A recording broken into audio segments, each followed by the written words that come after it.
ఈయనకు అప్పుడు అనిపించిందంట ఆయన మాట్లాడుతుంది దేశ యాంటీ నేషనల్ అంటే దేశద్రోహం, దేశానికి వ్యతిరేకంగా మాట్లాడుతుండు అనిపించిందంట డాక్టర్ అబ్దుల్లా గారు మాట్లాడింది. He was immediately arrested and was taken to Rajouri police station.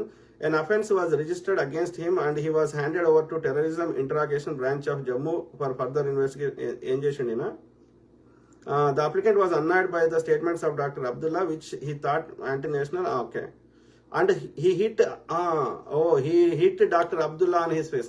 ఆ డాక్టర్ ఫారూక్ అబ్దుల్లా గారు మాట్లాడింది నాకు నచ్చలేదంట. ఈ సహదేవ్ అనే ఆయనకి ఇప్పుడు చెప్పిన పేరు యశ్వంత్ సిండియాకి నచ్చకపోయి ఆయన ముఖం మీద గుద్దిండంట ఇది ముఖ్యమంత్రిని on his face. He was అందుకని ఈయనను ఇమ్మీడియట్ గా అరెస్ట్ చేసి ఈయనను రాజౌరి పోలీస్ స్టేషన్ తీసుకెళ్ళారంట ఈ యశ్వంత్ సహదేవ్ షిండే అంటే ఆయన. An offence was registered against him and he was handed over to Terrorism Interrogation Branch of Jammu for further investigation. He was released on bail after 12 days, but